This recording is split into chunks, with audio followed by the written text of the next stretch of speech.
Le fils de mon nouveau mari m'a insulté devant ma famille, et quand je l'ai confronté, mon mari m'a humilié, ce n'est pas ton fils, ne le corrige pas, j'ai juste souri. Le lendemain matin, j'ai annulé son université, sa voiture, tout. Les flûtes de champagne étaient encore à moitié pleines quand Dylan m'a traité de profiteuse. Nous étions chez mes parents pour notre réception de mariage, le petit rassemblement intime que Robert et moi avions choisi à la place d'une grande cérémonie. 40 personnes, des guirlandes lumineuses dans le jardin, la playlist soigneusement sélectionnée par ma mère qui s'échappait par les fenêtres ouvertes. J'avais passé 3 mois à planifier chaque détail, voulant que le fils de Robert se sente inclus, qu'il voie cela comme un nouveau départ pour nous tous. Dylan avait 22 ans, de retour de sa 3e année à l'université Northwestern. Grand comme son père, avec la même mâchoire anguleuse, mais là où les yeux de Robert contenaient de la chaleur, ceux de Dylan étaient calculateurs. Il était arrivé en retard à la cérémonie, se glissant dans la dernière rangée en pantalon kaki froissé. Pendant le dîner, il a à peine touché à sa nourriture, faisant défiler son téléphone pendant que ma tante essayait d'engager la conversation. Je parlais avec ma cousine Sarah de son nouvel emploi quand la voix de Dylan a percé le brouhaha, assez fort pour que les conversations voisines s'interrompent brusquement. Ça doit être sympa de dénicher un type avec de l'argent juste avant d'être périmé. Les mots flottaient dans l'air comme de la fumée. Le verre de vin de Sarah s'est arrêté à mi-chemin de ses lèvres. Mon oncle Frank, au milieu d'un rire à sa propre blague, s'est tu. Même la musique semblait baisser d'intensité. Je me suis retourné lentement. Dylan était appuyé contre le cadre de la porte, les bras croisés, un sourire en coin jouant sur ses lèvres. Robert se tenait derrière lui, venant juste d'entrer de la cuisine. Dylan. Ma voix est sortie stable, bien que ma poitrine se soit serrée. C'est déplacé. Il a haussé les épaules, se détachant du cadre de la porte. Je dis juste ce que je vois. Tu as quoi, 36 ans? Papa en a 52, il est riche et seul depuis la mort de maman. Un timing plutôt pratique de ta part. Le visage de ma mère avait pâli. Mon père a commencé à se lever, mais j'ai croisé son regard et secoué légèrement la tête. C'était mon mariage, ma famille maintenant. Je devais gérer ça. Tu ne sais rien de notre relation, dis-je en gardant un ton neutre. Mais c'est le jour de notre mariage, et tu manques de respect à tout le monde ici, y compris à ton père. Oh, c'est moi qui manque de respect. Dylan a ri, un rire sec et amer. Tu connais mon père depuis quoi, 18 mois? Maman est partie il y a 3 ans et tu es arrivé comme une fleur. Dylan, ça suffit. Je me suis approché, baissant la voix. Je comprends que ce soit difficile pour toi. Le changement est dur, mais tu es un adulte, et tu dois te comporter comme tel, son visage a viré au rouge. N'ose pas me parler comme si j'étais un enfant. Alors arrête d'agir comme tel, le silence qui a suivi était absolu. Ma cousine avait posé son vin. Ma mère avait la main sur sa poitrine, et Robert, debout là dans son costume gris, avec ses yeux gentils et son doux sourire, me regardait avec une expression que je n'avais jamais vue auparavant. Mélissa, sa voix était froide. Puis-je te parler à l'intérieur? Mon estomac s'est noué, mais je l'ai suivi à travers la cuisine jusqu'au petit bureau. Il a fermé la porte, et quand il s'est tourné vers moi, la chaleur dont j'étais tombée amoureuse avait disparu. Tu ne corriges pas mon fils. Chaque mot sortait de manière sèche, précise. Tu ne l'élèves pas. Tu ne le disciplines pas, Robert, il m'a traité de profiteuse devant toute ma famille. Il fait le deuil de sa mère. Ça fait 3 ans. La mâchoire de Robert s'est crispée. Ne me dis pas combien de temps dure un deuil. Dylan souffre. Et au lieu de faire preuve de compassion, tu l'as embarrassé devant des étrangers. Ce ne sont pas des étrangers. C'est ma famille. Et c'est lui qui s'est embarrassé. Il n'est pas ton fils. La voix de Robert est descendue à un ton dangereux. Tu es dans sa vie depuis à peine plus d'1 an. Tu n'as pas à lui dire comment se comporter. Tu me comprends? Les mots m'ont frappé comme une gifle. J'avais rencontré Dylan exactement 4 fois avant le mariage. 2 fois, il avait annulé nos projets.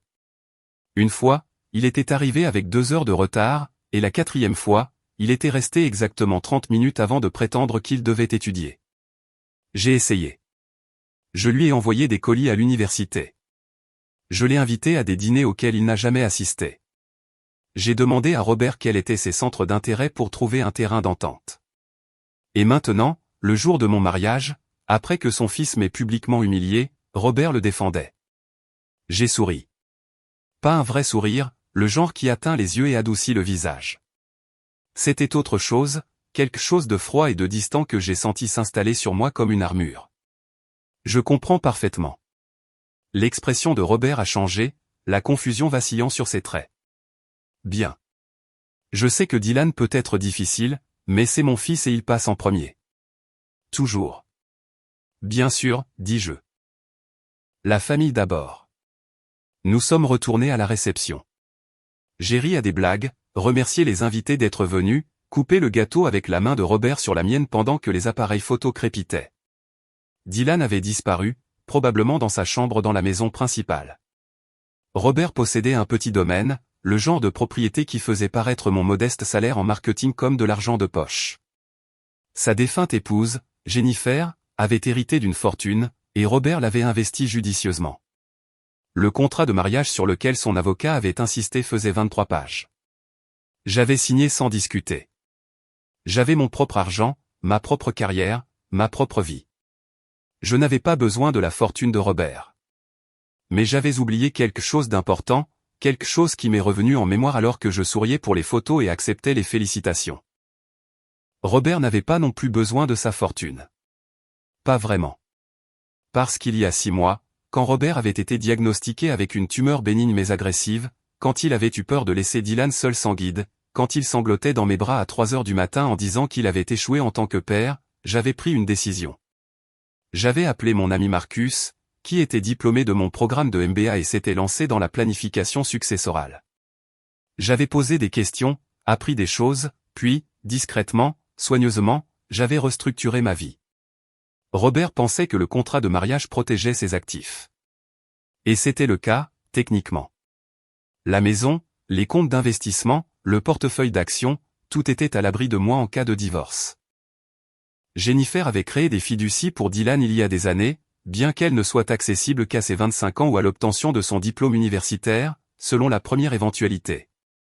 Ce que Robert ne savait pas, parce qu'il était tellement concentré sur la protection de ce qu'il avait construit avec Jennifer, c'est que j'étais devenu la principale bénéficiaire de presque tout ce qui comptait. Pas par manipulation ou tromperie, mais par les propres choix de Robert. Quand Robert avait mis à jour son testament après son problème de santé, il m'avait nommé exécutrice testamentaire. Tu es pragmatique, avait-il dit.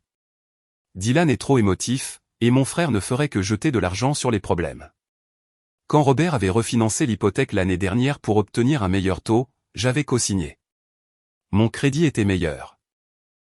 Quand Robert avait changé de compagnie d'assurance, il m'avait désigné comme principal bénéficiaire de son assurance vie. Juste au cas où, avait-il murmuré en m'embrassant le front. Tu t'assurerais que Dylan soit pris en charge. Et le fonds pour les études, celui que les parents de Jennifer avaient créé pour Dylan, celui qui payait ses frais de scolarité à Northwestern, son appartement, sa voiture, ses cartes de crédit. Ce compte avait une clause que j'avais trouvée enfouie dans les documents quand Robert m'avait demandé de l'aider à organiser ses dossiers. Si les fiduciaires principaux étaient décédés ou incapables de remplir leurs fonctions, le fiduciaire secondaire prendrait le contrôle. Les parents de Jennifer étaient morts à quelques mois d'intervalle il y a 2 ans. Robert était le principal. J'avais été ajouté comme secondaire en janvier dernier quand Robert avait regroupé ses comptes, un ajout administratif qu'il avait à peine remarqué en signant les formulaires. Je n'avais jamais prévu d'utiliser quoi que ce soit de tout cela. J'avais espéré construire une vraie famille avec Robert, gagner un jour le respect de Dylan, vieillir dans cette belle maison et voir d'hypothétiques petits-enfants jouer dans les jardins que Jennifer avait conçus. Mais debout là, à ma réception de mariage, sentant la main de Robert sur ma taille pendant qu'il riait avec ses collègues, me souvenant de la froideur dans ses yeux quand il m'a dit que je n'avais pas le droit d'élever son fils, quelque chose avait changé. J'ai quitté la réception à 23 heures. Robert est resté, jouant l'hôte, le marié affable. Je suis retourné à mon appartement en voiture, celui que je n'avais pas encore abandonné car le bail courait jusqu'en septembre, et Robert avait dit qu'il n'y avait pas d'urgence à déménager mes affaires. Mon ordinateur portable était sur le comptoir de la cuisine. J'ai fait du café même s'il était tard et j'ai ouvert mes fichiers. Les documents de la fiducie étaient denses, pleins de jargon juridique que j'avais appris à déchiffrer pendant mon MBA. Je les ai lus 2 fois, en prenant des notes. La clause était claire. Le fiduciaire secondaire avait un contrôle discrétionnaire total sur les distributions pour les dépenses d'éducation et de subsistance jusqu'à ce que le bénéficiaire atteigne 25 ans ou obtienne son diplôme, selon la première éventualité. Contrôle discrétionnaire. Les mots résonnaient dans mon esprit. J'ai sorti les relevés récents. Robert m'avait donné accès il y a des mois, me demandant de garder un œil sur les choses puisqu'il voyageait tant pour le travail. Les frais de scolarité de Dylan pour le semestre d'automne, 28 000 $. Son appartement, 2200 $ par mois. L'assurance de la voiture, 350 $. La carte de crédit, en moyenne 3000 $ par mois, principalement des restaurants et des achats en ligne. La politique de retrait de Northwestern était disponible sur leur site web. Remboursement intégral si le retrait était effectué avant le début du semestre. Le semestre d'automne commençait fin août. Nous étions actuellement en juin. J'ai ouvert ma messagerie et j'ai commencé à taper. À 3 heures du matin, j'avais rédigé cet email. Je ne les ai pas envoyés. Pas encore.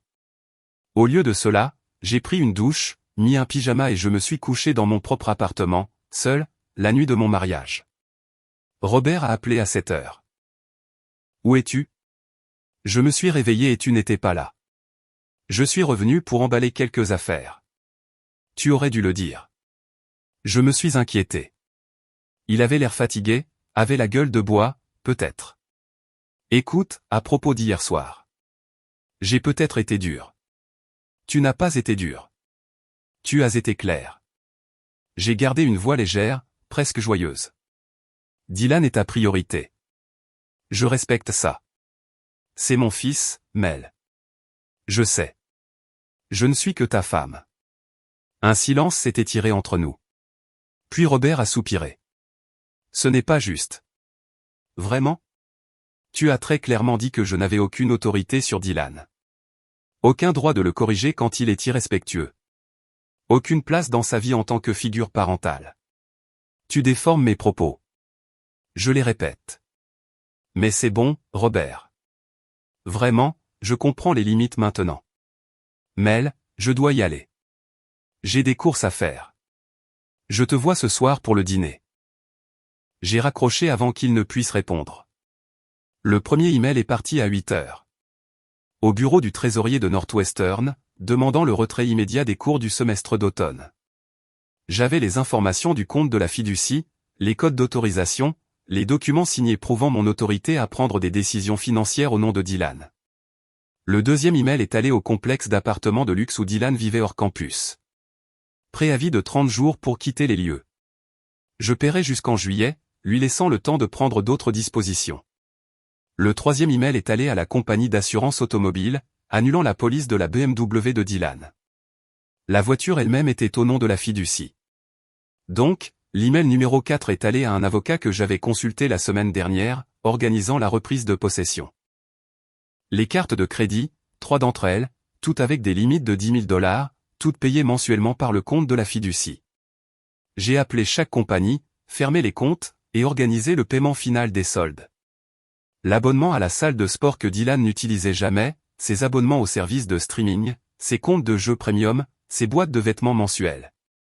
J'ai passé en revue chaque charge récurrente méthodiquement, annulant chacune d'entre elles.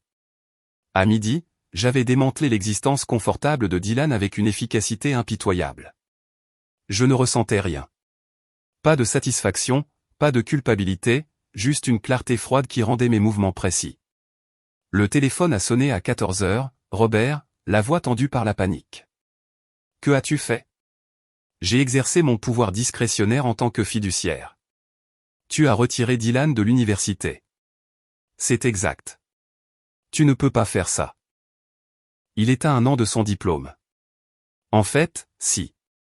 Les documents de la fiducie sont très clairs. J'ai pleine autorité sur les distributions pour l'éducation.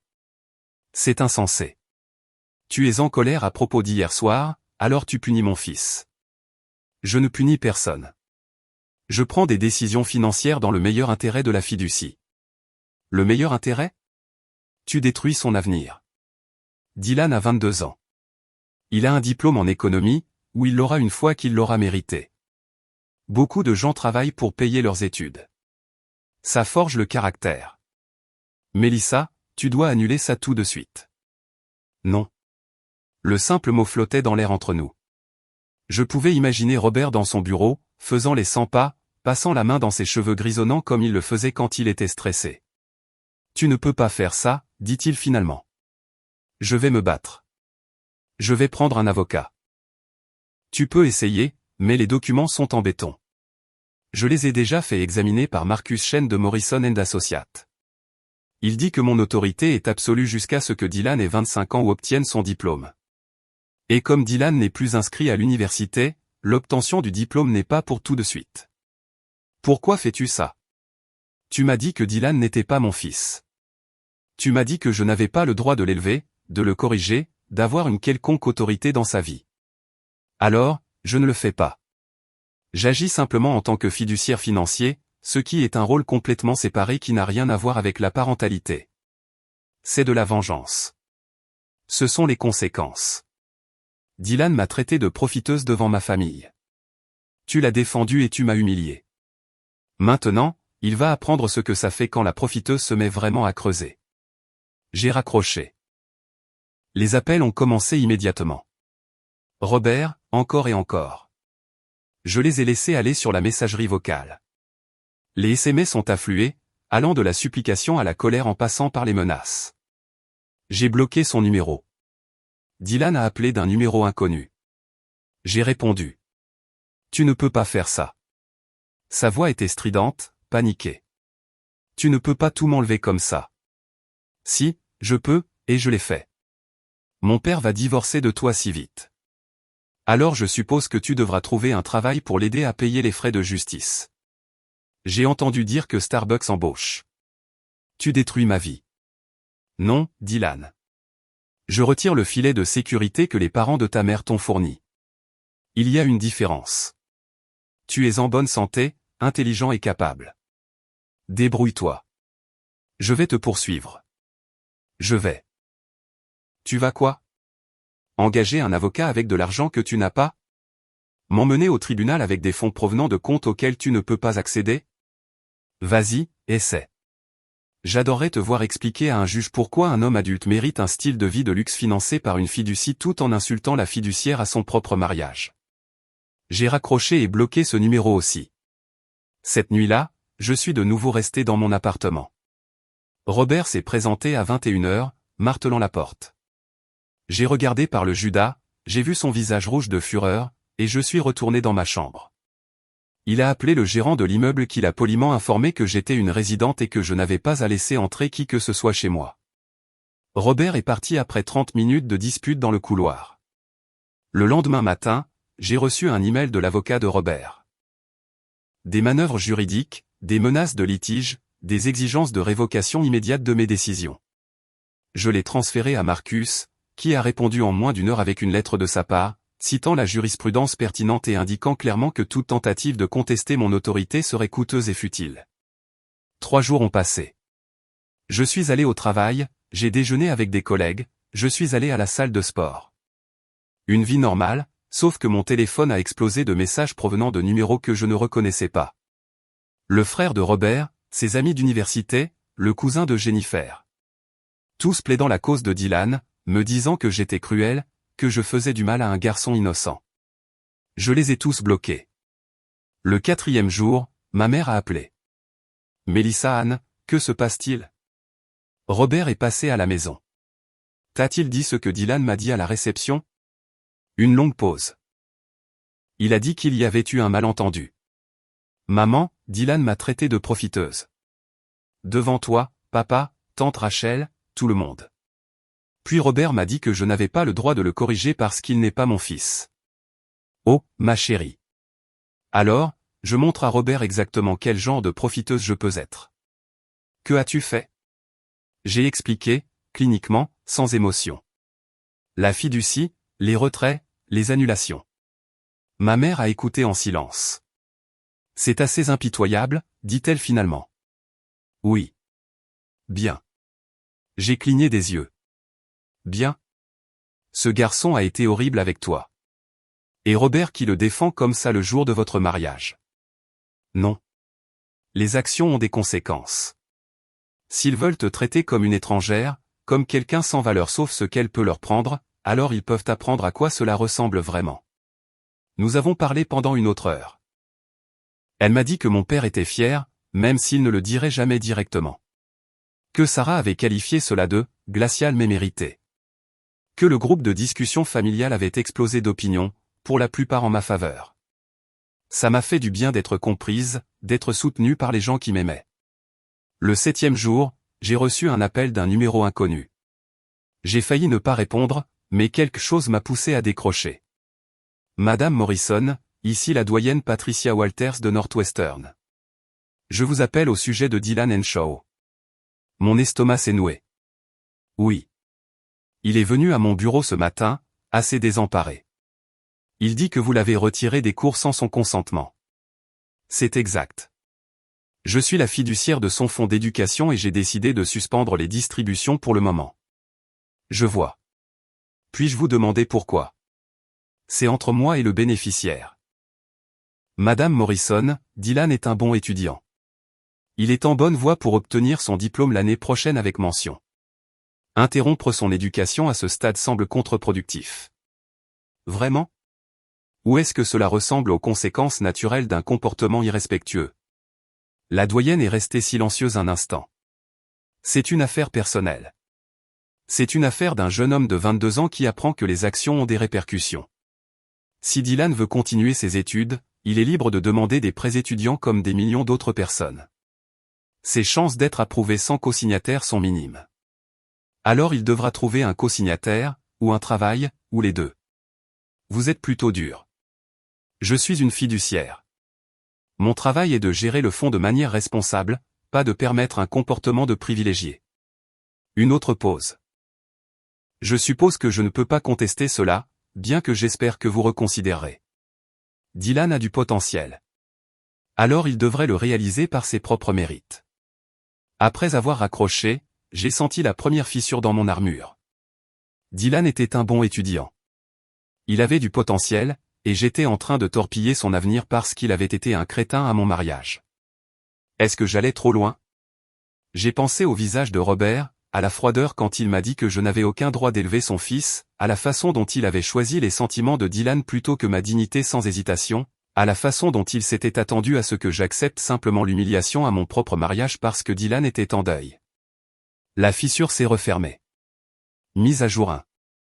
Un mois plus tard, Robert a demandé le divorce le 15 juillet. J'ai reçu les papiers à mon bureau, livrés par un huissier qui s'est excusé 3 fois. Le dossier citait des différends irréconciliables et demandait une procédure accélérée. Je les ai signés le même jour et je les ai retournés avec une note. D'accord. Mon avocat a appelé ce soir-là. Vous ne contestez rien. Aucune raison. Le contrat de mariage est clair. Il garde ses biens, je garde les miens. Simple. Il demande les frais de justice. Laissez-le demander. Le contrat dit que chacun paie les siens. Il essaie aussi de vous faire révoquer en tant que fiduciaire. Pour quel motif? Manquement à l'obligation fiduciaire. Il prétend que vous agissez par malveillance plutôt que dans le meilleur intérêt de Dylan. J'ai ri, un rire sec et amer. Dylan m'a traité de profiteuse. Robert m'a humilié pour m'être défendu. En quoi faire appliquer des conséquences est-il malveillant? Je ne dis pas que son cas est fondé. Je dis qu'il essaie. Nous devrons répondre. Alors répondez. J'ai la documentation de chaque décision, chaque email, chaque appel téléphonique. J'ai agi dans le cadre de mon autorité légale à tout moment. L'audience était prévue pour août. En attendant, la vie continuait selon de nouveaux schémas étranges. J'ai déménagé le reste de mes affaires de la maison de Robert en un seul après-midi. Il n'était pas à la maison, probablement délibérément. J'ai traversé les pièces que Jennifer avait décorées, le jardin qu'elle avait planté, la vie que Robert avait construite avec sa première femme, et je n'ai rien ressenti. Cela n'avait jamais été ma maison. Dylan, selon des amis communs qui ne pouvaient résister au commérage, avait réemménagé chez Robert. Il avait trouvé un travail dans un centre d'appel, avait démissionné après 2 semaines, puis en avait trouvé un autre dans un restaurant où il avait tenu 5 jours avant de partir en plein service. Robert le soutenait maintenant, payant tout sur ses comptes personnels. Le divorce coûterait cher à Robert. Ses honoraires d'avocat à eux seuls s'élèveraient à 6 chiffres s'il continuait à insister sur la question de la fiducie. Pendant ce temps, le train de vie de Dylan, même sans le fonds fiduciaire, était substantiel. La retraite confortable de Robert devenait considérablement moins confortable. En septembre, j'ai reçu un email de Dylan. Pas d'objet, juste du texte.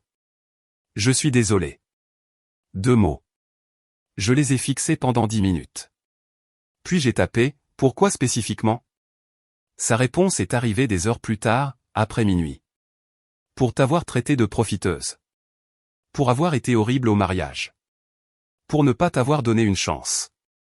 Mon père a dit que tu étais différente des autres femmes qu'il a fréquentées, que tu ne te souciais pas de son argent, que tu le rendais heureux. Je ne voulais pas le voir. Maman est morte et j'étais en colère et je me suis défoulé sur toi. Ce n'était pas juste. Je l'ai lu 3 fois. Puis j'ai posé mon téléphone et j'ai pleuré pour la première fois depuis le mariage. Pas à cause de ses excuses, mais parce qu'il était trop tard. Le mal était fait. La confiance était rompue. Et aucune excuse ne pouvait reconstruire ce qui n'avait jamais vraiment existé. Je n'ai pas répondu cette nuit-là, ni le lendemain. Au lieu de cela, j'ai appelé Marcus. Que faudrait-il pour transférer la fiducie directement à Dylan? Il devrait avoir 25 ans ou obtenir son diplôme universitaire. Ce sont les seules conditions. Et si je démissionne volontairement de mon poste de fiduciaire? Alors Robert redevient le principal, en supposant qu'il soit d'accord. Mais Mélissa, cette fiducie est ton levier. Je ne veux plus de levier. Je veux juste m'en sortir. Marcus a soupiré. Laisse-moi regarder les documents. Il pourrait y avoir un moyen de demander au tribunal une résiliation anticipée si toutes les parties sont d'accord. Fais-le. L'audience du tribunal pour la motion de Robert visant à me révoquer en tant que fiduciaire était prévue pour le 15 octobre. Je me suis présenté en tailleur bleu marine, les cheveux tirés en arrière, un maquillage minimal, une armure professionnelle. Robert était déjà là avec son avocat, un requin nommé Bradley Winters, qui avait bâti sa réputation sur des divorces contentieux. Dylan était assis derrière eux, plus mince que dans mon souvenir, portant une chemise mal ajustée. Nos avocats ont fait leur balai. Bradley a soutenu que j'avais agi par malveillance, que j'avais utilisé ma position pour punir Dylan pour des griefs personnels, que j'avais causé un grave préjudice émotionnel et financier à un jeune homme qui avait perdu sa mère. Marcus a répliqué avec les documents de la fiducie, avec le comportement de Dylan au mariage, avec l'autorité explicite qui m'avait été accordée, avec le fait que chaque décision que j'avais prise était légalement fondée, même si elle était dure. La juge, une femme d'une 60aine d'années nommée Patricia Thornton, a écouté impassiblement. Puis elle a demandé à me parler directement. Madame Morrison, avez-vous retiré Dylan Henshaw de l'université parce qu'il vous a insulté? Non, votre honneur. Je l'ai retiré parce que je croyais qu'il avait besoin de développer une responsabilité financière et de comprendre que son éducation était un privilège, pas un droit. C'est une justification commode pour une vengeance. Ce le serait si ce n'était qu'une justification. Mais Dylan a 22 ans. Il dépensait $3000 par mois en restaurant et en achats en ligne tout en bénéficiant de la gratuité des frais de scolarité, du logement et du transport. La fiducie est finie. À son rythme de dépenses, elle aurait été épuisée avant ses 30 ans. J'ai pris la décision de préserver les actifs en le coupant complètement. En supprimant les dépenses discrétionnaires et en exigeant qu'il contribue à son propre soutien. La fiducie a été établie pour l'éducation et des frais de subsistance raisonnables. Une BMW et un appartement de luxe ne sont pas raisonnables. La juge Thornton a regardé Dylan. Monsieur Henshaw, levez-vous, s'il vous plaît. Dylan s'est levé, pas les nerveux. Croyez-vous que Madame Morrison a agi par malveillance? Dylan a jeté un coup d'œil à son père, puis de nouveau à la juge. Oui. Ce n'est pas une question. Le croyez-vous ou non? Elle a tout enlevé parce que j'ai dit quelque chose de stupide à son mariage. Qu'avez-vous dit? Le visage de Dylan a rougi. Je l'ai traitée de profiteuse, en face, devant des témoins. Oui. Et était-elle, en fait, en train d'essayer d'accéder à votre fonds fiduciaire ou à l'argent de votre père à ce moment-là? Non. Mais. Non, elle ne l'était pas. Elle avait signé un contrat de mariage. Elle avait sa propre carrière, ses propres revenus, mais vous l'avez quand même traitée de profiteuse. J'étais contrarié. Vous avez été grossier. Il y a une différence. La juge Thornton s'est retournée vers moi. Madame Morrison, Monsieur Winters demande que vous soyez révoqué en tant que fiduciaire et que Monsieur Henshaw Senior soit réintégré. Cependant, je lis ici que vous avez déposé une motion pour transférer la fiducie directement à Dylan avec des conditions. Oui, votre honneur. Je veux être révoqué en tant que fiduciaire. Je ne veux plus rien avoir à faire avec cette famille ou cette fiducie, mais je ne veux pas simplement la remettre à quelqu'un qui a prouvé qu'il ne sait pas gérer l'argent de manière responsable. Quelles conditions proposez-vous? Marcus s'est levé. Votre honneur, nous proposons que la fiducie soit transférée directement à Dylan Henshaw avec les conditions suivantes. Premièrement, il doit se réinscrire dans un collège ou une université accréditée dans les 6 mois. Deuxièmement, il doit maintenir une moyenne de 3.0. Troisièmement, les distributions pour les frais de subsistance seront plafonnées à $1 500 par mois jusqu'à ce qu'il obtienne son diplôme ou atteigne 25 ans. Quatrièmement, il doit rencontrer un conseiller financier tous les trimestres. S'il ne respecte pas ces conditions, la fiducie sera réattribuée à un fiduciaire désigné par le tribunal jusqu'à ses 25 ans. C'est absurde, a interrompu Bradley. Mon client devrait reprendre le contrôle total de la fiducie de son fils. Votre client, dis-je, est la raison pour laquelle Dylan n'a jamais appris à apprécier ce qu'il avait. La salle d'audience est devenue silencieuse. Robert me fixait, quelque chose d'illisible dans son expression. La juge Thornton a tapoté son stylo contre son bureau. Madame Morrison, votre proposition est inhabituelle. La plupart des fiduciaires dans votre position se battraient pour maintenir le contrôle ou se laveraient les mains de la situation. Je ne veux pas de contrôle, mais je ne veux pas non plus voir un jeune homme gâcher sa vie parce que personne ne lui a jamais appris de limite. Même si ce jeune homme vous a insulté, vous a traité de profiteuse à votre propre mariage? Surtout à cause de cela. Dylan a dit ces choses parce qu'il n'a jamais fait face à de réelles conséquences. Sa mère lui a laissé de l'argent, son père le protège de toutes les difficultés, et tout le monde autour de lui encourage ses pires penchants. Quelqu'un doit s'en soucier assez pour y mettre un terme. La juge m'a étudié pendant un long moment. Puis elle a regardé Dylan. Monsieur Henshaw, si le tribunal accepte ces conditions, vous y conformerez-vous? Dylan a de nouveau regardé son père. La mâchoire de Robert était serrée, mais il a légèrement hoché la tête. Oui, dit doucement Dylan. Parlez plus fort. Oui, votre honneur. Je m'y conformerai. La juge Thornton a pris une note. J'accorde la motion de Madame Morrison avec des modifications. La fiducie sera transférée directement à Dylan Henshaw, avec effet immédiat. Les distributions seront plafonnées à $1,000 par mois, et non 1,5 cents, jusqu'à ce que Monsieur Henshaw obtienne son diplôme d'une institution de 4 ans accréditée ou atteigne 25 ans. Il doit se réinscrire dans les 4 mois, et non 6, et maintenir une moyenne de 3,25, et non 3,0. Il rencontrera un conseiller financier tous les mois, et non tous les trimestres, pour la première année, puis tous les trimestres par la suite. De plus, il effectuera 100 heures de service communautaire au cours des 6 prochains mois. S'il ne respecte pas l'une de ces conditions, la fiducie sera gelée jusqu'à son 25e anniversaire, date à laquelle il recevra le solde restant sous forme de règlement structuré sur 5 ans. Sommes-nous clairs? Oui, votre honneur, dit Marcus. Monsieur Winters. Bradley avait l'air de vouloir argumenter, mais a hoché la tête. Oui, votre honneur. Bien. Cette affaire est résolue. Madame Morrison, vous êtes démise de toute responsabilité liée à la fiducie avec effet immédiat. Monsieur Henshaw Jr. Je vous suggère à tous les deux de prendre cela au sérieux. Ce tribunal n'apprécie pas le temps perdu, et si je vous revois ici à cause d'un comportement stupide, je ne serai pas aussi généreuse. L'audience est levée. Nous sommes sortis de la salle d'audience. Robert a essayé de croiser mon regard, mais je suis passé devant lui sans le reconnaître. Dylan se tenait dans le couloir, l'air perdu. J'aurais dû continuer à marcher, j'aurais dû rentrer chez moi et clore ce chapitre de ma vie pour toujours. Mais quelque chose m'a fait m'arrêter. Dylan. Il s'est retourné, la surprise vacillant sur son visage. Ouais. La conseillère financière que la juge a assignée. Elle s'appelle Patricia Reeves. Elle est excellente. Ne manquez pas les rendez-vous. Pourquoi ça t'intéresse? Bonne question. J'y ai réfléchi, debout là, dans le palais de justice, tandis que des avocats et des inconnus passaient à côté de nous. Parce que quelqu'un devrait, dis-je finalement. Ta mère aurait voulu que tu réussisses.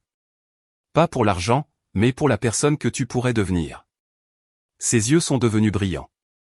Tu ne connaissais pas ma mère. Non, mais je sais que ton père l'aimait beaucoup. Et je sais qu'elle a élevé un fils assez intelligent pour obtenir son diplôme avec mention s'il s'en donne la peine. Ne gâche pas ça. Je suis parti avant qu'il ne puisse répondre, avant que le moment ne devienne plus compliqué. Marcus m'a rattrapé à l'ascenseur. C'était gentil de ta part. C'était pour tourner la page. Est-ce que c'est parce que Robert est là-bas, l'air d'avoir vu son monde s'effondrer? Son monde s'est effondré quand il a choisi l'ego de son fils plutôt que la dignité de sa femme. Ceci n'est que la suite. Mise à jour 2. 6 mois plus tard, le divorce a été finalisé en décembre. Rapide et net comme je l'avais voulu. Robert a gardé sa maison, ses investissements, ses actifs soigneusement protégés. J'ai eu ma liberté et mon respect de moi-même. Je n'ai pas assisté à l'audience finale. Ça ne servait à rien. Le contrat de mariage ne laissait rien à débattre, et je n'avais aucun intérêt à voir le visage de Robert une dernière fois. Mon avocat a appelé après pour confirmer que c'était fait, et j'ai raccroché, ne ressentant rien. Du vide, peut-être, mais pas de tristesse. Plus maintenant. La vie a continué. J'ai eu une promotion au travail, directrice marketing senior pour une start-up technologique qui allait vraiment quelque part. L'augmentation était suffisamment substantielle pour que je commence à chercher des maisons dans de meilleurs quartiers.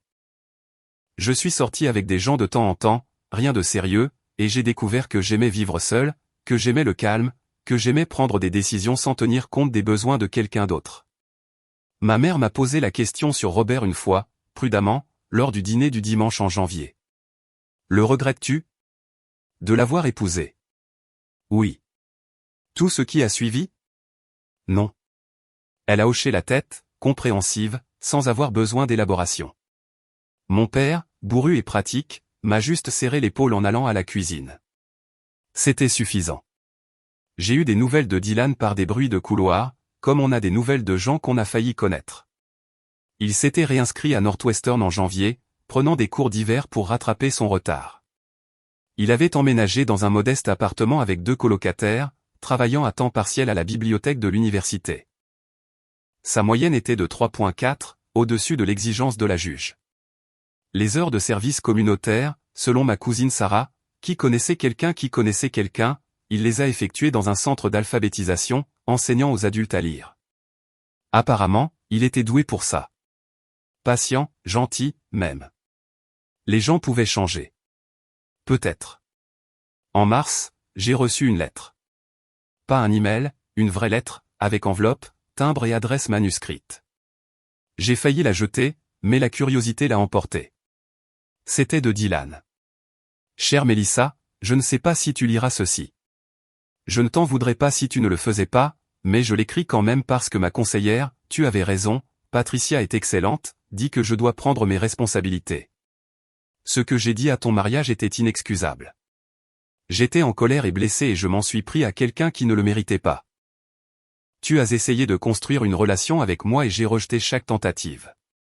Puis, quand tu t'es finalement défendu, j'ai joué la victime. Mon père et moi sommes en thérapie maintenant. Thérapie familiale, ce qui est bizarre et inconfortable, mais ça aide.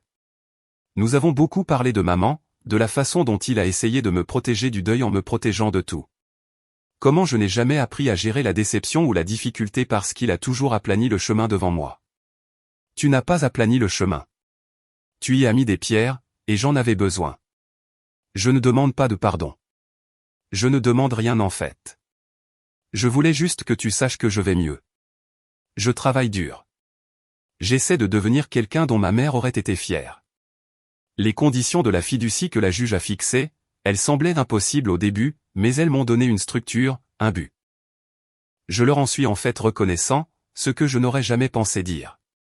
Je vais obtenir mon diplôme en décembre prochain, en avance en fait, parce que je prends des cours supplémentaires.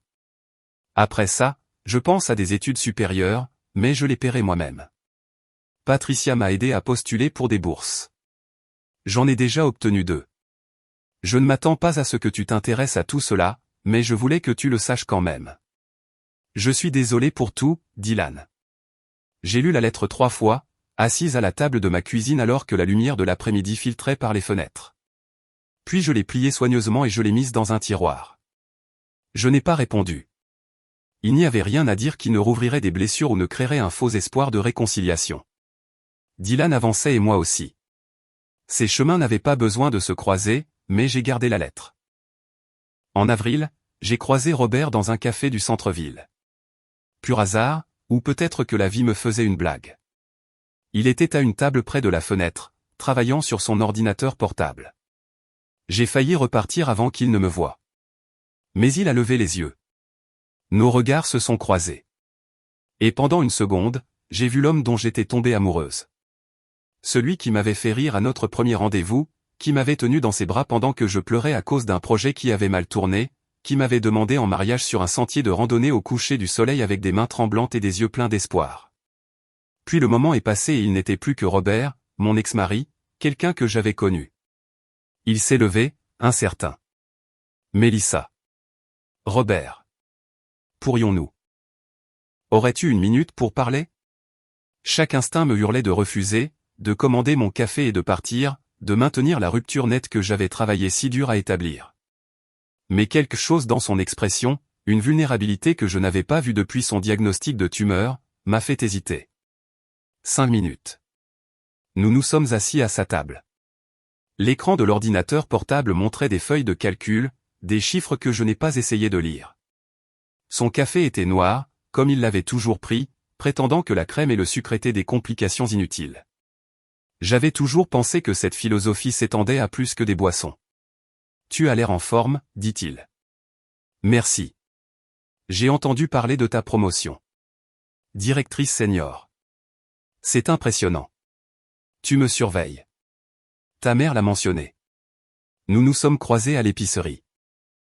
Bien sûr, ma mère, qui ne pouvait s'empêcher de maintenir des liens, même avec des gens que j'avais excisés de ma vie. Je devrais lui reparler des limites. Robert a tracé le bord de sa tasse de café, un geste nerveux que je me souvenais. Je voulais m'excuser. Pour quelle partie? Pour tout. Le mariage. Ce que je t'ai dit, la façon dont j'ai tout géré. Il a levé les yeux, a croisé mon regard. Tu avais raison à propos de Dylan, de moi, de tout. J'ai passé tellement de temps à le protéger de la douleur que je ne lui ai jamais appris à la gérer. Et quand tu as essayé de fixer des limites, je t'ai puni pour ça. Tu l'as choisi plutôt que moi. Ce n'est pas quelque chose qu'une excuse peut réparer. Je sais. Je ne demande pas de pardon ni une autre chance. Je voulais juste que tu entendes que je comprends ce que j'ai fait de mal. Je l'ai étudié. Cet homme qui avait été mon mari pendant moins d'une journée, légalement parlant. Le gris à ses tempes s'était étendu et il y avait de nouvelles rides autour de ses yeux. Il avait l'air fatigué. Comment va Dylan? Demandai-je, me surprenant moi-même. L'expression de Robert s'est adoucie. Mieux, différent. Il travaille dur, prend ses études au sérieux. La thérapie nous aide tous les deux. Nous parlons maintenant. Vraiment, au lieu que j'essaie juste de tout arranger pour lui. Il m'a écrit une lettre. Je sais. Il me l'a dit. Je ne lui ai pas demandé de le faire, si c'est ce que tu te demandes. Je ne me le demandais pas, un silence s'est installé entre nous, mais il n'était pas entièrement inconfortable. Juste triste, de la manière dont les fins sont toujours tristes, même quand elles sont nécessaires. J'ai échoué envers Jennifer, dit doucement Robert. Quand elle était mourante, elle m'a fait promettre de prendre soin de Dylan, de m'assurer qu'il allait bien. J'ai interprété cela comme m'assurer que rien ne lui fasse jamais de mal. Mais ce n'est pas ce qu'elle voulait dire. Elle voulait dire, apprends-lui à être fort, à être gentil, à être quelqu'un dont elle serait fière. Je n'ai pas compris la différence jusqu'à ce que tu me forces à la voir. Ma gorge s'est serrée. Je n'ai rien forcé. J'ai juste refusé de permettre le dysfonctionnement. Tu as fait plus que ça. Tu t'es assez soucié pour imposer des conséquences, même quand cela t'a tout coûté. Même quand cela t'a fait paraître cruel. Cela a demandé du courage. Ça a demandé de la colère. Peut-être, mais la colère n'est pas toujours mauvaise. Parfois, c'est la seule réponse appropriée à l'injustice. J'ai fini mon café, qui était devenu tiède pendant que nous parlions. Je devrais y aller. Bien sûr. Je voulais juste. Merci de m'avoir écouté. Je me suis levé, ramassant mon sac à main. Puis, parce qu'apparemment je me sentais généreuse, j'ai ajouté, Dylan va s'en sortir. Il est plus fort que nous ne le pensions tous les deux. Il tient ça de sa mère. Peut-être, mais il a appris la responsabilité de quelqu'un d'autre. Je suis parti avant que Robert ne puisse répondre, sortant sous un soleil de printemps qui semblait trop vif, trop joyeux pour la conversation que je venais d'avoir. Mon téléphone a vibré avec un texto de mon amie Jenna demandant des plans pour le déjeuner et je me suis forcé à revenir au présent, loin du passé qui essayait sans cesse de m'engloutir. Les semaines qui ont suivi ont apporté un rythme inattendu. Le travail a consommé la plupart de mon énergie de la meilleure façon possible. La start-up se préparait pour une levée de fonds et mon équipe créait des supports marketing qui allaient déterminer le succès ou l'échec de notre présentation aux investisseurs. Je travaillais tard, rentrais épuisé et m'endormais sans ressasser ce qui aurait pu être. Mon appartement, que j'avais amélioré pour un 3 pièces dans un immeuble avec de vrais équipements, est devenu un sanctuaire. J'ai peint les murs de couleurs que Robert aurait détestées. Un bleu canard profond dans la chambre, une terre cuite chaude dans le salon. J'ai acheté des meubles qui étaient uniquement à moi, pas des compromis ou des héritages de la vie de quelqu'un d'autre. J'ai adopté un chat du refuge, un tabby orange grincheux nommé Fitzgerald, qui me jugeait constamment et exigeait de l'attention selon son propre horaire. La vie, en d'autres termes, était belle. Fin mai, ma mère a appelé avec une nouvelle qui m'a surprise. Robert vend la maison. J'étais à mon bureau en train d'examiner les métriques de la campagne et j'ai failli laisser tomber mon téléphone. Quoi? Le domaine? Il le vend. Ton père l'a appris de Bill Marchetti, qui l'a appris de son agent immobilier. Pourquoi le vendrait-il? La maison était la fierté de Robert. Son lien avec Jennifer, l'endroit où Dylan avait grandi. La vendre semblait impensable. Apparemment, c'est trop grand pour une seule personne. Dylan reste à Chicago après son diplôme et Robert a dit que ça n'avait pas de sens de la garder.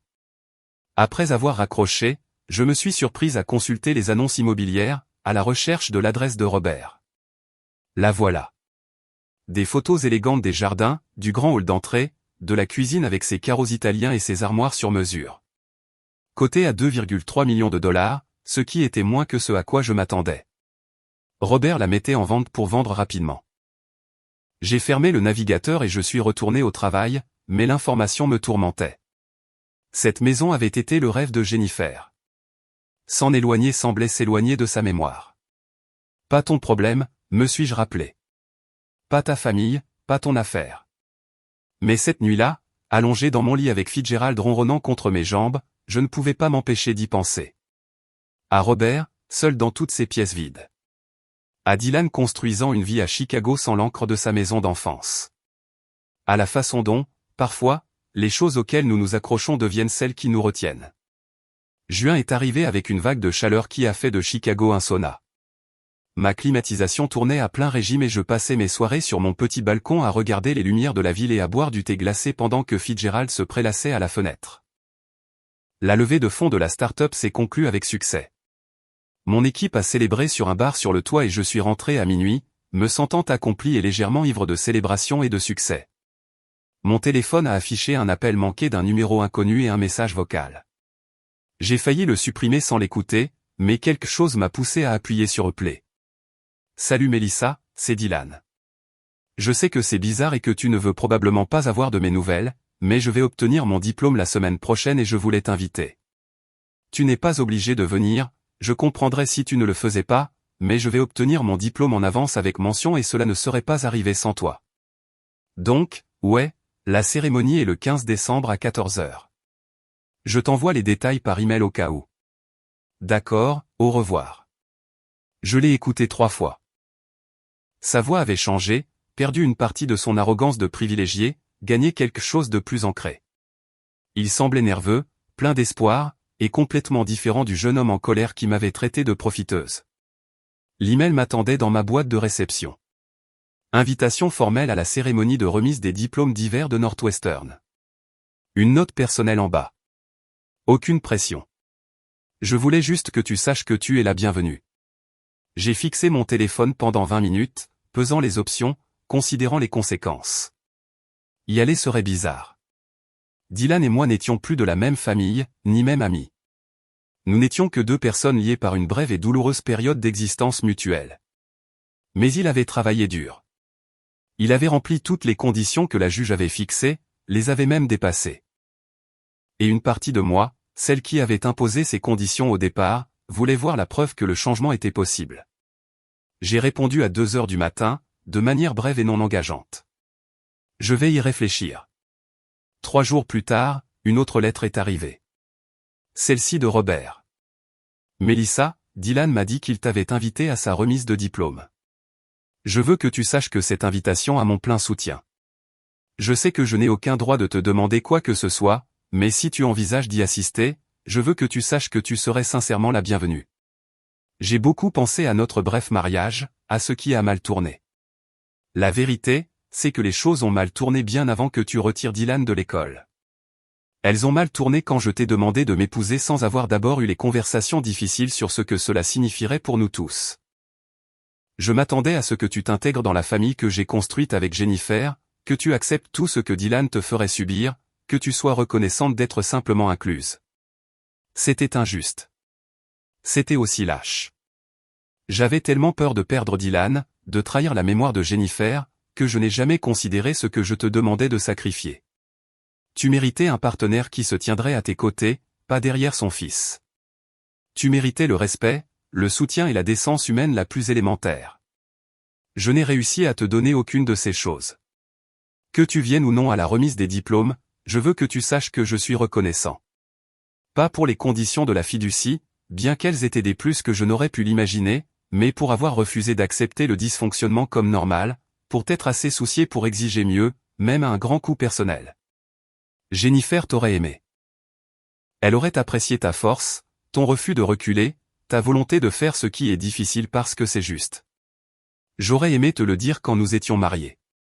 J'aurais aimé te dire beaucoup de choses. Prends soin de toi, Mélissa. Robert. J'ai lu la lettre 2 fois, puis je l'ai pliée et je l'ai mise dans le tiroir avec celle de Dylan. 2 excuses de 2 hommes qui m'avaient blessé, toutes 2 ne demandant rien en retour. C'était étrange, anticlimatique. Où était la satisfaction, la justification? Au lieu de cela, je me sentais juste fatigué et peut-être un peu triste. Sarah a appelé cette nuit-là, sa voix pleine de commérage. Alors, j'ai entendu dire que Dylan t'avait invité à sa remise de diplôme. Comment as-tu? Peu importe. Oui, il l'a fait. Vas-tu y aller? Je ne sais pas, tu devrais y aller. Pour tourner la page, non? Un moment pour boucler la boucle. De plus, ça rendrait Robert fou de te voir fabuleuse et complètement insensible. Je ne veux pas rendre Robert fou. Je veux juste passer à autre chose. Alors passe à autre chose. Mais peut-être que passer à autre chose inclut de reconnaître que ce que tu as fait a fonctionné. Ce gamin était un cauchemar. Et maintenant, il obtient son diplôme avec mention et fait du bénévolat dans des centres d'alphabétisation. Ça vaut la peine d'être vu. Elle avait raison. J'avais passé des mois à démanteler la vie de Dylan, à imposer des conséquences, à forcer le changement. Partir avant de voir les résultats semblait incomplet. Je vais y réfléchir, ai-je répété, la même non-réponse que j'avais donnée à Dylan. Mais je regardais déjà les vols pour Chicago. Le 15 décembre, l'aube était froide et claire. J'étais arrivé la veille au soir, séjournant dans un hôtel du centre-ville plutôt que de m'imposer à ma famille. J'avais apporté mon manteau le plus chaud, celui en laine anthracite que j'avais acheté lors d'une conférence à Boston, et je l'avais associé à un simple pantalon noir et un pull crème. Professionnel, soigné, indéchiffrable. La cérémonie se tenait dans un auditorium sur le campus, tout en plafond haut et en banc de bois. Je suis arrivé en avance, trouvant une place près du fond où je pouvais observer sans être évidente. Les familles remplissaient l'espace. Des parents fiers et des frères et sœurs excités. Tout le monde était sur son 31. Robert est arrivé avec les grands-parents de Dylan, les parents de Jennifer, que je pensais morts. Apparemment, j'avais mal mémorisé ou mal compris ce détail.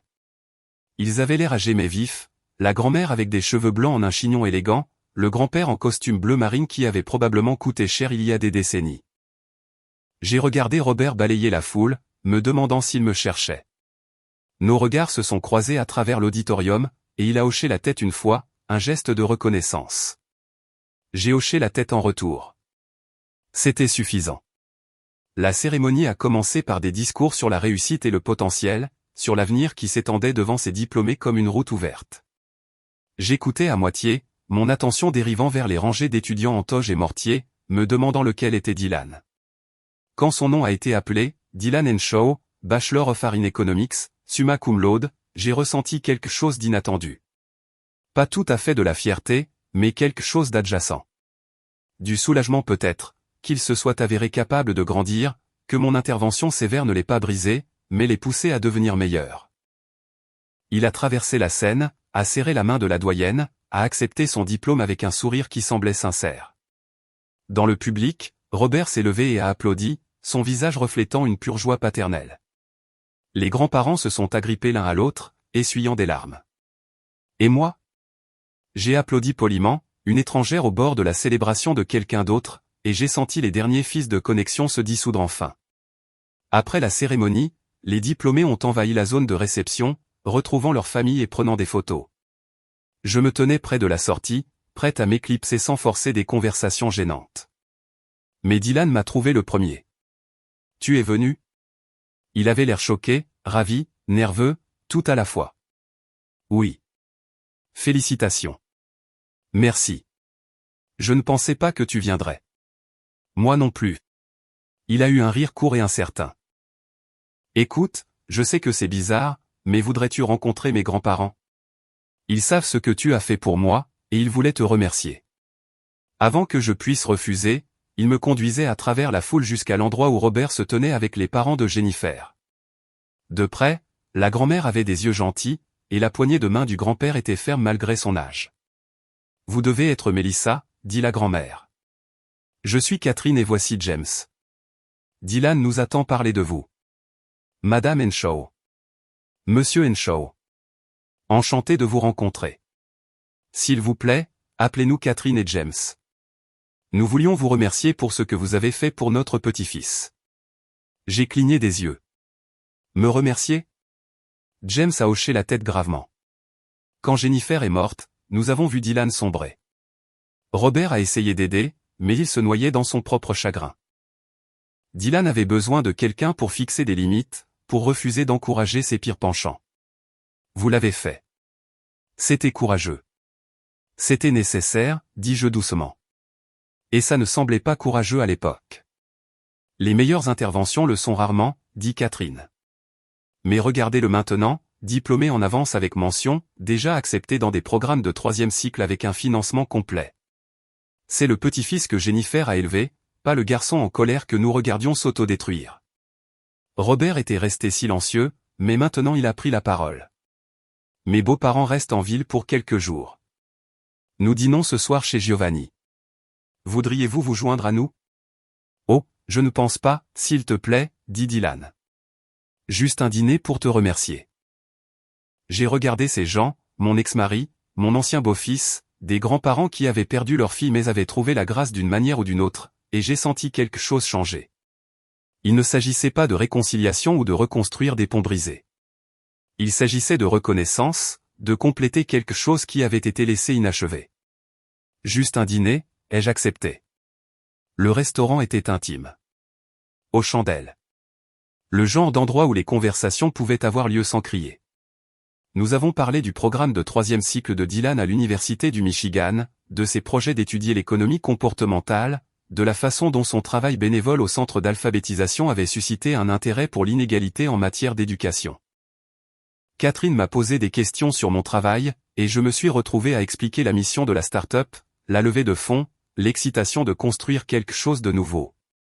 James a posé des questions réfléchies sur la stratégie marketing, révélant un esprit vif derrière sa douceur. Robert écoutait principalement, apportant des commentaires occasionnels, mais laissant les autres mener la conversation. Il avait l'air plus léger, en quelque sorte, comme si la vente de la maison et la libération du passé l'avaient déchargé. Au dessert, Dylan s'est éclairci la gorge. Je veux dire quelque chose à Melissa en particulier. La table est devenue silencieuse. J'ai posé ma fourchette, me préparant. Ce que tu as fait l'année dernière, me couper les vivres, imposer ces conditions, ça m'a semblé être la fin du monde. J'étais tellement en colère. Je pensais que tu étais cruelle, vengeresse, tout ce dont je t'avais accusé. Il a fait une pause, rassemblant ses mots. Mais tu ne l'étais pas. Tu as été la première personne à attendre de moi que je sois meilleur sans faire le travail à ma place. Tu as cru que j'en étais capable, même quand tu étais furieuse contre moi. Même quand je t'avais donné toutes les raisons de ne pas le faire. Dylan. Laisse-moi finir, s'il te plaît. Il a pris une profonde inspiration. Je suis reconnaissant. Je suis reconnaissant que tu te sois assez soucié pour imposer des conséquences. Je suis reconnaissant que tu ne sois pas simplement parti quand nous t'avons traité horriblement. Je suis reconnaissant que, lorsque tu avais le pouvoir de détruire mon avenir, tu aies choisi de le réorienter à la place. Cela demande une sorte d'amour que je ne comprenais pas à l'époque, mais que je comprends maintenant. Ma vision s'est brouillée. J'ai cligné des yeux rapidement, refusant de pleurer devant ces gens. Mais Catherine a tendu la main sur la table et m'a serré la mienne. C'est normal de ressentir des choses, ma chère, dit-elle doucement. Je n'essaie pas de ressentir des choses, ai-je réussi à dire. J'essaie de passer à autre chose. Peut-être, dit doucement Robert, que passer à autre chose inclut d'accepter que ce qui s'est passé a compté, que cela nous a tous changés pour le mieux, même si c'était douloureux. Je me suis excusé pour aller aux toilettes, ayant besoin d'un moment loin de leur gentillesse, de leur gratitude, de leur croyance sincère que j'avais été une sorte d'héroïne. Dans le miroir, mon mascara avait légèrement coulé, et mes yeux étaient rouges. J'avais l'air humaine, vulnérable, rien à voir avec la femme froide qui avait systématiquement démantelé la vie d'un jeune homme. Peut-être que c'est ce que je devais être à ce moment-là. Et peut-être que c'est ce que je devais être maintenant, quelqu'un qui pouvait accepter que les deux versions existaient, que l'une n'annulait pas l'autre. Quand je suis retourné à table, l'addition avait été payée et les manteaux étaient en train d'être rassemblés. Dehors, la neige avait commencé à tomber. De légers flocons qui s'accrochaient au lampadaire comme des étoiles suspendues. « Puis-je te déposer à ton hôtel ?» demanda Robert. « Je vais prendre un taxi.